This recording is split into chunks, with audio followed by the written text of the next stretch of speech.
At the dawn of World War II, in the war rooms of Berlin and Tokyo, senior commanders laughed. The very idea that women in America, housewives, farm daughters, and waitresses, could step into factories and build warplanes seemed ridiculous. To Axis leaders, women were fragile, weak, and destined only for the home. They believed real machines of war could be made only by men, trained over years of apprenticeship. So when news reached them that American women would be trained to rivet steel and weld fuselages, they smirked. To them, this was not a sign of strength, but of desperation. What they could not imagine was that the laughter echoing through their halls would one day be drowned out by the roar of engines, aircraft built by the very women they dismissed. It was a fatal mistake. The attack on Pearl Harbor in December of 1941 catapulted the United States into a global war. Within weeks, millions of young men were drafted and sent overseas, leaving factories short of labor at the very moment America needed to arm itself on an unprecedented scale. Germany and Japan were certain that these shortages would cripple the American war effort. They assumed that an industrial giant cannot be built overnight, and that workers cannot be trained in weeks. But America was not only a land of machines, it was a land of people who could adapt and mobilize. The government launched campaigns urging women to take jobs once reserved only for men. For the first time in history, assembly lines at Ford, Boeing, and Lockheed welcomed women by the thousands. Posters of Rosie the Riveter, with her rolled-up sleeve and determined eyes, spread across the nation. To Axis intelligence, these were nothing but pictures, propaganda meant to cover up weakness. Yet behind those posters, a transformation had already begun. Women poured into factories from every corner of the country, small towns, rural farms, bustling cities. They stepped into cavernous plants where automobile lines were retooled into bomber assembly halls. They trained quickly, mastering rivets, blueprints, and welding torches. Within months, their work began shaping the backbone of America's arsenal. What began as an emergency measure soon became one of the most astonishing mobilizations in modern history. By turning skepticism into strength, America unveiled a new force: women workers who would prove decisive in the fight for freedom. In the winter of 1941, after the shock of Pearl Harbor, America faced a crisis of labor unlike anything in its history. Factories needed to expand at lightning speed, producing aircraft, tanks, and munitions on a scale never attempted before. Yet, with millions of young men drafted into the Army, Navy, and Marine Corps, the industrial backbone of the nation seemed dangerously thin. Axis intelligence confidently predicted that this shortage would cripple the United States. Their assumption was simple: skilled labor cannot be created in months. It takes generations, thought, to build an industrial class capable of sustaining a modern war. But America's leaders chose a different path. If men had gone to the front, women would step into their places. The announcement startled the nation. For generations, heavy industry had been considered the exclusive realm of men. Women had been teachers, nurses, clerks, or housewives. To ask them to operate drills, weld aluminum, or rivet the wings of bombers seemed at best ambitious, at worst impossible. Yet desperation breeds innovation. Washington knew that unless women were mobilized, the war effort could stall before it truly began. A campaign was launched that would become iconic. Across newspapers, billboards, and cinema reels, a new image appeared: Rosie the Riveter. With her hair tied in a red bandana, sleeve rolled up, and a look of unshakable determination, Rosie embodied a message that resonated across the country. "We can do it" was more than a slogan. It was a call to arms for women on the home front. The Office of War Information pushed Rosie into every corner of American life, ensuring that women in towns large and small saw a reflection of themselves as builders of victory. Axis propagandists dismissed it as theater. Nazi papers printed cartoons mocking the idea of fragile women fumbling with tools. In Tokyo, leaders scoffed at reports of housewives in coveralls, believing it proved that America was panicking. What they failed to see was that behind the poster was a vast, coordinated effort to retrain the American workforce. By early 1942, women began streaming into industrial centers. Some arrived from rural farms in Kansas or Iowa, others from the crowded streets of Chicago or New York. Many had never seen machinery more complex than a sewing machine, yet they were now expected to master lathes, riveting guns, and welding torches. At Willow Run in Michigan, the massive Ford plant designed to mass-produce the B-24 Liberator, women took their places along assembly lines once filled by auto workers. At Boeing in Seattle, they joined crews shaping the fuselages of B-17 flying fortresses. At Lockheed in Burbank, they fitted together the sleek twin-boom frames of the P-38 Lightning. Training was intense but efficient. Vocational schools, union halls, and even high school gyms were converted into crash course centers. Women learned how to read blueprints, how to handle aluminum with precision, how to rivet without buckling the metal. What had once required years of apprenticeship was now taught in weeks. Skeptics predicted disaster, but within months, inspectors reported that the women's work was as precise, and sometimes more precise, than that of their male predecessors. The transformation was not merely mechanical, it was cultural. For many women, this was the first time they had earned a wage equal to factory men. A waitress who once made $10 a week could now earn $31 in an aircraft plant. Mothers, who had never traveled beyond their hometowns, suddenly found themselves part of a national effort, surrounded by thousands of co-workers in cavernous factories. For some, it was exhilarating, for others, intimidating. But for nearly all, it carried the weight of duty. Resistance, of course, remained. Some men resented the presence of women on the line, fearing displacement or mocking their abilities. Supervisors sometimes treated women as temporary fill-ins, not permanent workers. To ease tensions, government officials assured the public that women were keeping the seats warm until the men returned. Yet in practice, the war effort would have collapsed without them. By the summer of 1942, entire sections of aircraft assembly were staffed almost entirely by women. The Axis still underestimated what was happening. German intelligence reported that planes built by women would be defective, prone to failure in combat. They imagined clumsy rivets, sloppy welding, and fragile airframes. But reality was already proving them wrong. American bombers rolled out of plants in increasing numbers, sturdy, reliable, and produced faster than losses could deplete them. Allied pilots knew the truth each time they climbed into a flying fortress or a Liberator and returned safely from a mission. This early stage of mobilization set the stage for one of the most astonishing transformations in industrial history. America had not collapsed under the weight of labor shortages. Instead, it had discovered a new workforce, millions strong, ready to shoulder the burden of freedom. What began as a desperate gamble was becoming the cornerstone of victory. And so, by the close of 1942, as Axis commanders still laughed at the sight of women in overalls, the first unmistakable results were already in the skies. Bombers filled the runways, fighters escorted them across enemy lines.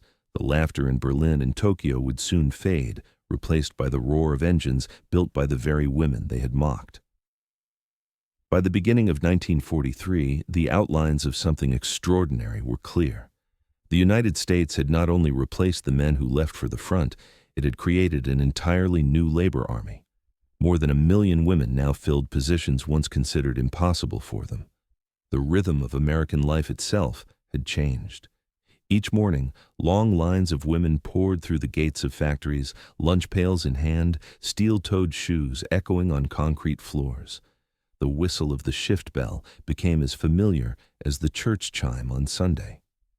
Inside the plants, rows of assembly lines stretched farther than the eye could see. At Willow Run, the building was so vast that workers joked it had its own weather. Women at one end might leave in bright sunshine, while those at the far end stepped into pouring rain. Conditions were grueling. Winters in Michigan left the hangars so cold that frost formed on the inside walls, while summers in California turned aircraft plants into donadoni horneos, ovens. The noise of drills, hammers, and roaring engines was relentless, yet absenteeism remained surprisingly low. Women came day after day, driven by a sense of duty that transcended personal hardship. Many taped photographs of sons, brothers, or husbands above their workstations, silent reminders that each rivet was not just metal, but a lifeline to someone fighting far away. Even with the success of early mobilization, doubts lingered among skeptics at home and enemies abroad. Could women truly sustain the pace of mass production? Could untested workers match the efficiency of seasoned machinists? These questions hung heavily in the air. But America's leaders pressed forward, confident that with organization, training, and determination, the impossible could become possible. What came next would silence even the harshest critics. Factories expanded to unimaginable scales, production numbers climbed with breathtaking speed, and women, once considered placeholders, became the backbone of the greatest industrial surge the world had ever seen. The story was no longer about whether women could build airplanes. It was about how many they could build and how fast. By the spring of 1943, the United States had become something no Axis planner had ever envisioned, a nation transformed into a single, sprawling factory. What had begun as an emergency call to fill empty jobs was now a fully realized machine of production, humming day and night. Women, who only 2 years earlier had never set foot on an industrial floor, now dominated entire sections of aircraft plants. The sheer scale of the mobilization stunned not only foreign observers, but also many Americans who had once doubted it could be done. At the heart of this transformation stood Willow Run in Ypsilanti, Michigan. Designed by the Ford Motor Company, Willow Run was unlike anything the world had ever seen. Its mile-long assembly line was modeled after car production, but adapted for heavy bombers. Here, women riveters, welders, and machinists worked side by side, guiding the skeleton of the B-24 Liberator down the line until it emerged as a completed warplane. At its peak, Willow Run turned out one bomber every 63 minutes. Photographs from the time show endless rows of women in coveralls, perched on scaffolding, riveting wings and sealing fuselages with practiced precision. Axis intelligence, still clinging to the belief that such planes must be handcrafted by skilled male artisans, dismissed these reports as American exaggeration. But Allied pilots flying over Europe knew the truth. The B-24 Liberators were real, they were sturdy, and they were arriving faster than the Luftwaffe could shoot them down. Other plants joined the industrial chorus. In Seattle, Boeing's factories shook with the constant rhythm of production. By late 1943, Boeing was completing 350 B-17 Flying Fortresses every month, their silver wings gleaming as they rolled directly from hangars onto test flight runways. In Burbank, California, Lockheed operated under camouflage nets painted to look like suburban streets from the air, hiding vast production halls where women assembled the P-38 Lightning, a fighter whose twin-boom design symbolized both power and innovation. Douglas plants in California churned out A-20 Havoc bombers and C-47 transport planes, the very lifeline of Allied logistics. The transformation required more than enthusiasm. It demanded training on a national scale. Vocational schools, colleges, and even high school gyms were repurposed into technical classrooms. The Office of Education, in cooperation with the Army Air Forces, standardized courses so that a woman trained in Pittsburgh could step immediately into a factory in Cleveland or Buffalo without delay. By the summer of 1943, more than 600,000 women had completed specialized training in riveting, welding, blueprint reading, and engine assembly. Companies such as North American Aviation and Curtiss-Wright built their own training schools near major plants, ensuring a steady stream of capable workers. Instructors noted that women often excelled at tasks requiring patience and steady hands, such as wiring electrical circuits or fitting intricate engine components. Policies supported the momentum. The War Manpower Commission coordinated where workers were most needed, while the War Production Board allocated scarce materials like aluminum and rubber to the highest priority aircraft plants. Childcare centers were established near factories, an innovation that allowed mothers to work long shifts without abandoning family responsibilities. For many women, this was their first experience of financial independence. Wages in aviation factories were substantial compared to pre-war jobs, averaging $31 per week. Some women used their earnings to support relatives in uniform, others saved to buy homes or invest in education after the war. Statistics told the story in stark relief. Before the war, fewer than 800,000 women worked in heavy industry. By 1944, that number had grown to more than 3 million. At Willow Run alone, the workforce swelled to 40,000, a significant portion of them women. At Pratt & Whitney in Connecticut and Wright Aeronautical in Ohio, women filled engine plants by the tens of thousands, turning out the throbbing power plants that drove American aircraft across 2 oceans. Despite the evidence, Axis propaganda clung to its earlier ridicule. German officials circulated reports describing American factories as chaotic, claiming that planes built by untrained women would suffer endless defects. Yet combat reports told a different story.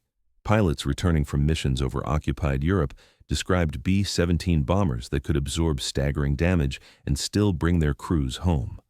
In the Pacific, the Grumman F-6F Hellcat, built in large part by women, earned a reputation for toughness, achieving a kill ratio of nearly 19-to-1 against Japanese aircraft. The scale of production also demanded logistical genius. Railroads carried engines, wings, and landing gear across the country, converging at final assembly points. Convoys of freight trucks delivered aluminum, copper, and rubber from distant mines and refineries. Axis intelligence, accustomed to the shorter supply chains of Europe, could not fathom how a nation as vast as the United States kept such a machine running without collapse. By 1943, Franklin Roosevelt's prediction that America would outproduce all its enemies combined was no longer a boast, but a measurable fact. Nearly 86,000 aircraft were built in that single year, a total greater than the combined output of Germany and Japan. The tempo of production became relentless.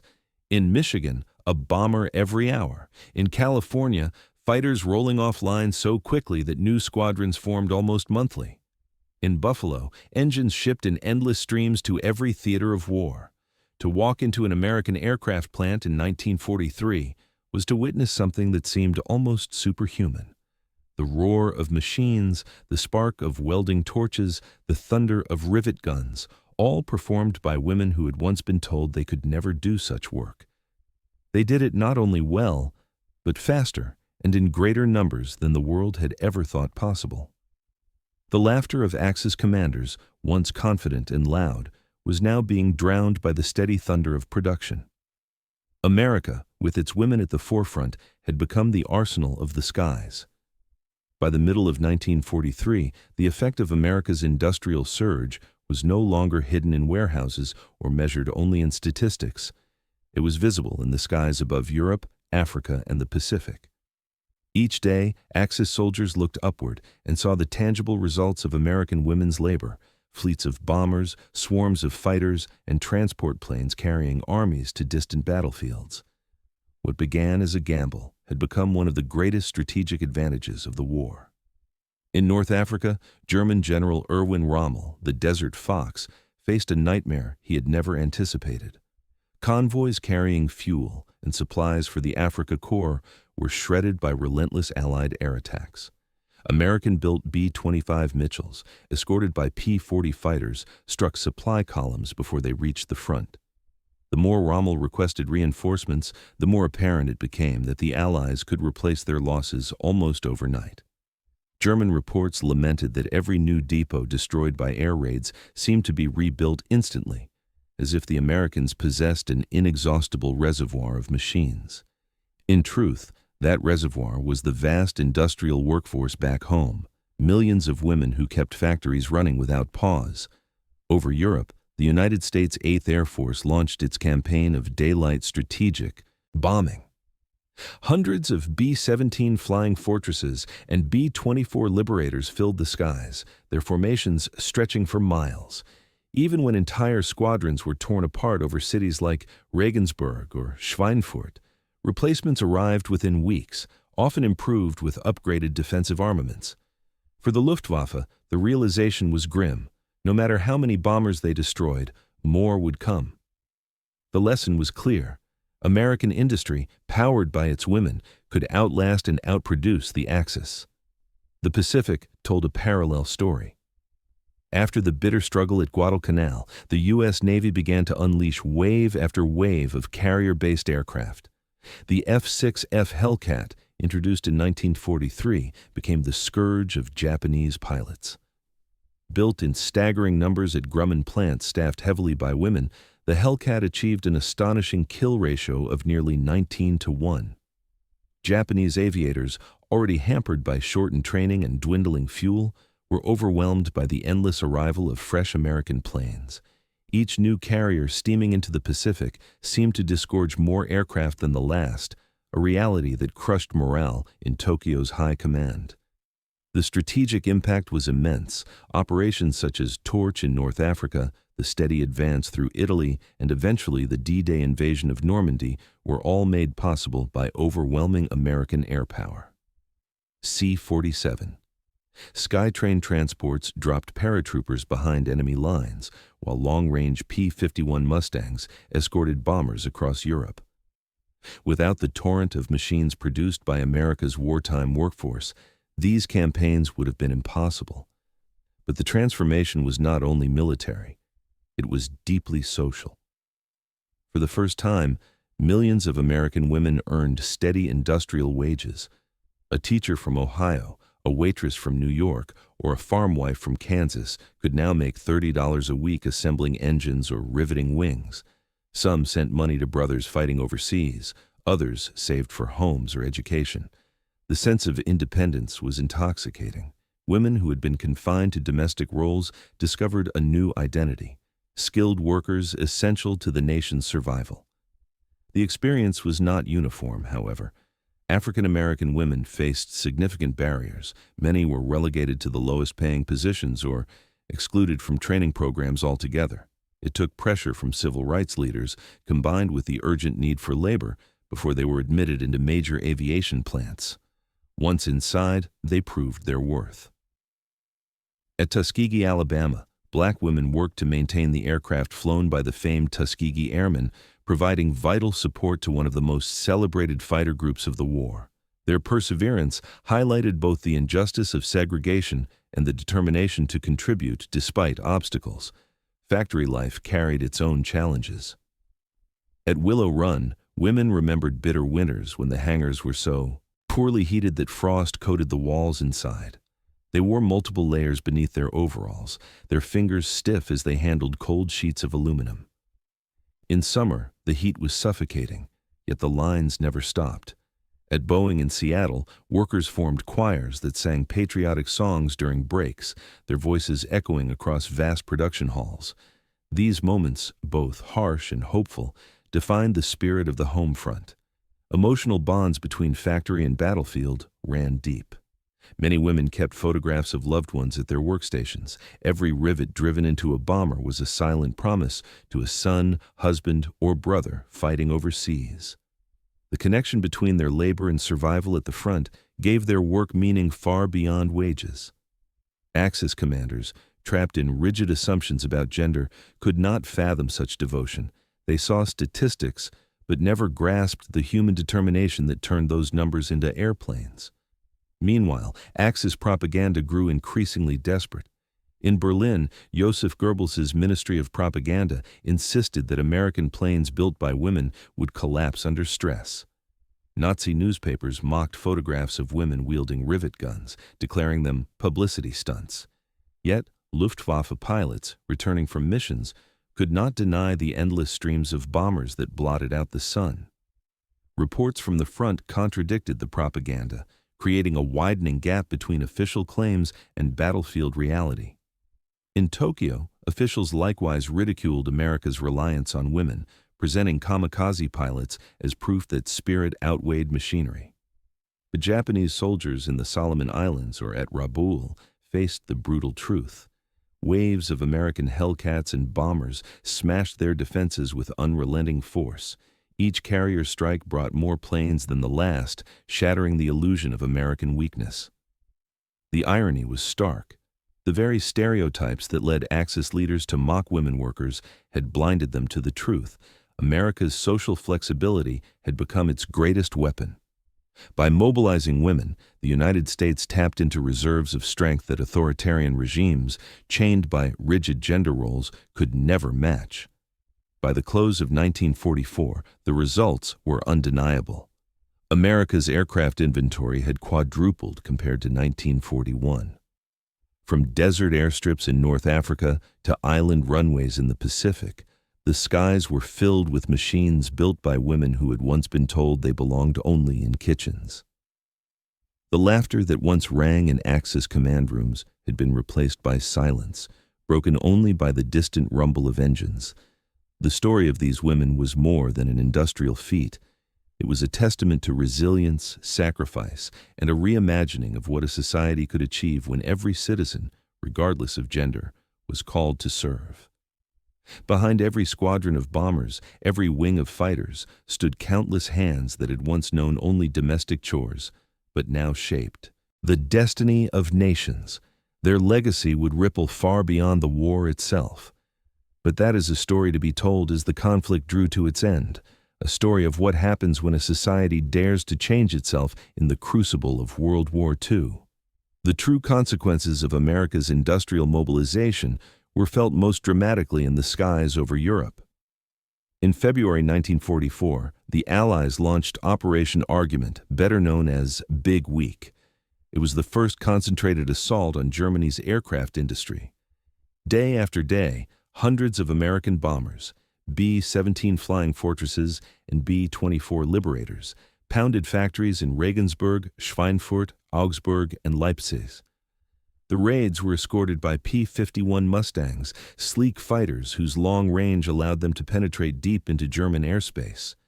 These Mustangs, many assembled by women in factories across California and Texas, changed the balance of air power. The Luftwaffe fought with desperate fury.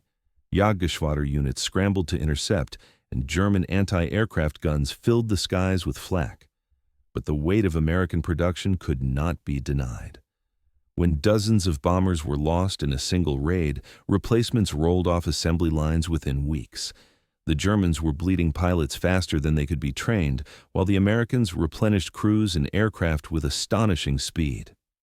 Albert Speer, Germany's Minister of Armaments, would later admit that after Big Week, the Luftwaffe never truly recovered. Women on the home front, riveting panels and wiring engines, had dealt a blow as decisive as any general in the field. The climax came on June 6, 1944, D-Day. As Allied troops stormed the beaches of Normandy, the skies thundered with American and British aircraft. C-47 sky trains dropped paratroopers deep behind enemy lines, gliders carried artillery and jeeps, and bombers softened coastal defenses. In the weeks that followed, relentless aerial supply ensured that the beachhead expanded into a bridgehead. Every plane in that vast armada bore the invisible fingerprints of American women workers. From the rivets in the wings to the wiring in the engines, their labor made the invasion possible. Without them, the liberation of Western Europe might have been delayed, or even lost. In the Pacific, the story was equally dramatic. By mid-1944, the United States had launched the Marianas Campaign, seizing Saipan, Tinian, and Guam. These islands became launching pads for the new B-29 Superfortress, a bomber larger and more advanced than anything seen before. Built in sprawling plants in Kansas and Washington, the B-29 was a marvel of engineering, and thousands of women had worked on its massive airframes. From these islands, waves of B-29s took to the skies, eventually firebombing Tokyo and bringing the war home to Japan's cities. The sheer numbers involved were staggering, overwhelming Japan's defenses. One of the most decisive air battles came in June 1944 during the Battle of the Philippine Sea. Known to history as the Great Marianas Turkey Shoot, American pilots, flying Hellcats built in Grumman factories, destroyed nearly 400 Japanese aircraft in a single day. The Japanese Navy lost its best-trained aviators in one catastrophic blow. Back in America, women tightening bolts on Hellcat wings could not have known that their work would contribute to one of the most lopsided victories in aviation history. Yet, history was clear. Without their hands, those machines would never have taken flight. Meanwhile, on the home front, stories of sacrifice and endurance multiplied. In Michigan, Women at Willow Run recalled working double shifts through frigid winters, returning home only to tend to children and elderly parents. In Seattle, female Boeing workers formed clubs to support each other, sharing meals and pooling money for war bond drives. In California, the Douglas aircraft plant set up childcare centers, allowing mothers to balance factory work with family life. Photographs from the time show mothers carrying toddlers through factory gates, dropping them off at nurseries before reporting to the assembly line. The emotional dimension of their labor was profound. Many women carried photographs of loved ones in uniform, taping them above their workbenches. Each rivet became a prayer, each welded seam a promise. The bond between factory and battlefield was personal and unbreakable. In interviews after the war, veterans recalled recognizing Rosie the Riveter posters overseas, linking their survival to the women who had built the planes that brought them home. African American women, too, carved their place in history, despite systemic discrimination. At the Tuskegee Army Airfield, black women maintained the aircraft of the legendary Tuskegee Airmen, ensuring the planes were combat-ready for missions that shattered stereotypes about race in the military. Their contribution often went unrecognized at the time, yet their legacy stands today as a testament to perseverance against both fascism abroad and prejudice at home. Even Axis civilians could not escape the evidence of American production. German families huddled in bomb shelters heard the ceaseless rumble of Allied bombers overhead. Nazi propaganda claimed these planes were fragile, shoddily built, and destined to collapse. But the reality outside their shelter walls, cities reduced to rubble, skies darkened by fleets of aircraft, told a different story. In Japan, civilians watched in despair as wave after wave of bombers incinerated industrial centers. The myth of American weakness had crumbled under the relentless weight of reality. By 1945, the results were almost incomprehensible. The United States had produced nearly 300,000 aircraft in just 4 years, 96,000 bombers, 100,000 fighters, and tens of thousands of transports and trainers filled airfields around the globe. American air supremacy was so overwhelming that Axis commanders privately admitted defeat long before surrender was signed. When Admiral Isoroku Yamamoto's prophecy that Japan had awakened a sleeping giant was recalled in Tokyo, it carried bitter truth. The social consequences in America were just as profound. Many women, having tasted financial independence, were reluctant to return to domestic roles after the war. While millions did leave factories when veterans returned, the cultural shift could not be undone. The idea that women could succeed in heavy industry had been proven beyond question.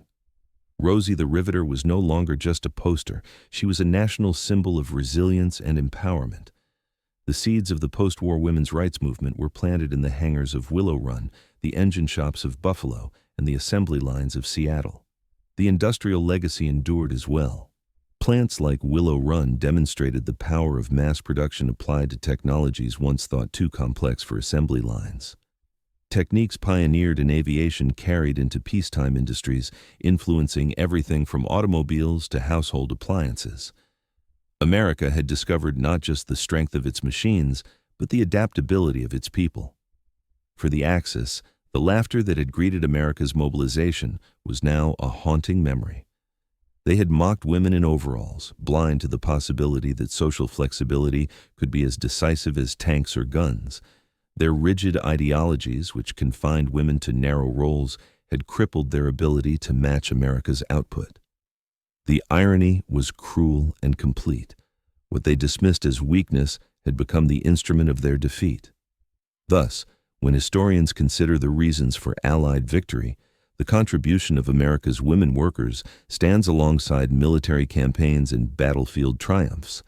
They built the machines that won the skies, and in doing so, they changed not only the course of World War II, but also the trajectory of American society. The women who stepped into America's factories during World War II did far more than build airplanes. They reshaped history. What the Axis once mocked became one of the greatest weapons of the war. Yet this story is only part of a larger truth. Behind every battlefront lay hidden forces that changed the course of the 20th century. If women on the home front could alter the skies, What other overlooked voices shaped the outcome of the war? Stay with us because the untold chapters of World War II are only just beginning.